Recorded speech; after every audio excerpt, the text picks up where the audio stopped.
যে এমবেসির সামনে আপনি দাঁড়িয়ে মুখে শুধু শরীয়তের কথা বলতে পারেন না, সেই দেশ থাকা অবস্থায় আপনি কখনো শরিয়াকে প্রতিষ্ঠিত করতে পারবেন না। আপনি মুখে না বলতে পারলে রাষ্ট্রীয়কে কিভাবে এটা আপনি প্রতিষ্ঠিত করবেন? আমরা এমন একটি বাংলাদেশ চাই যেখানে থাকবে ন্যায়পরায়ণতা, সুশাসন, নিরাপত্তা এবং অর্থনৈতিক ভারসাম্য ও নৈতিক নেতৃত্ব। আর এই জনপ্রত্যাশার বাংলাদেশ যেটা ন্যায়ভিত্তিক হবে, শরিয়া ভিত্তিক হবে, তার জন্য আমাদেরকে অবশ্যই আল্লাহ প্রদত্ত যে জীবন বিধান রয়েছে তার দিকেই ফিরে যেতে হবে। জীবন বিধানটি হচ্ছে শরিয়া। অবশ্যই আমরা যদি রাষ্ট্রকে একটি নিরাপদ এবং ন্যায়পরায়ণ দুর্নীতিমুক্ত রাষ্ট্র গঠন করতে চাই, অবশ্যই আমাদেরকে শরীয়তের দিকেই ফিরে যেতে হবে। শরীয়তের কোনো বিকল্প নাই আমাদের সামনে। শরীয়তকে সামনে রেখেই আমাদেরকে দেশ চালাতে হবে।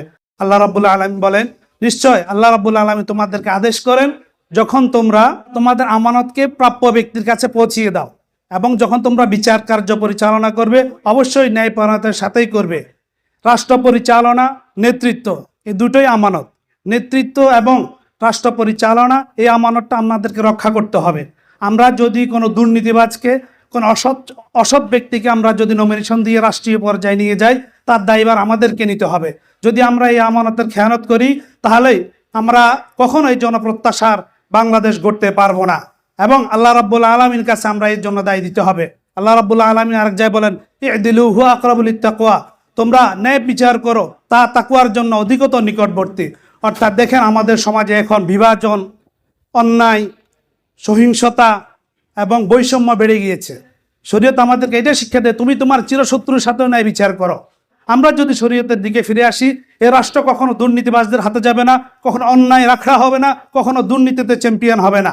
আমরা যখন শরীয়ত থেকে বিচ্ছিন্ন হয়ে যাব তখন আর কখনো এ রাষ্ট্র দুর্নীতিমুক্ত হতে পারে না। সর্বপ্রথম নিজেদেরকে দিয়েই পরিবর্তন শুরু করতে হবে। আল্লাহ রাব্বুল আলামিন বলেন, ইন্নাল্লাহা লা ইউবাদদিলু মা বিকওমিন হাত্তা ইউগাইয়িরু মা বিআনফুসিহিম, নিশ্চয় আল্লাহ রাব্বুল আলামিন কোনো কওম, কোনো জাতির অবস্থার পরিবর্তন করেন না যতক্ষণ না তারা নিজেরা চেষ্টা না করবে, তারা নিজেদের ভিতর পরিবর্তন না আনবে। আমরা যদি এখন বলি যে আমরা শরিয়া কায়েম করার জন্য বিভিন্ন ধরনের এম্বাসি, বিভিন্ন দেশের সম্মুখীন হব যেগুলো আমাদেরকে সামনে এগিয়ে যেতে বাধা দিবে, আমরা কৌশলগত কারণে আমরা এটা বলছি না। আমি বলবো এটা কখনোই সম্ভব না। যে এম্বাসির সামনে, যে দেশের সামনে আপনি দাঁড়িয়ে মুখে শুধু শরীয়তের কথা বলতে পারেন না, সেই দেশ থাকা অবস্থায় আপনি কখনো শরিয়াকে প্রতিষ্ঠিত করতে পারবেন না। আপনি মুখে না বলতে পারলে রাষ্ট্রীয়কে কিভাবে এটা আপনি প্রতিষ্ঠিত করবেন? আগে মুখে বলা শিখুন, তারপর অবশ্যই আল্লাহ রাব্বুল আলামিন আমাদেরকে সেই তৌফিক দিবেন যেদিন আমরা বাস্তবে সেটা বাস্তবায়ন করব।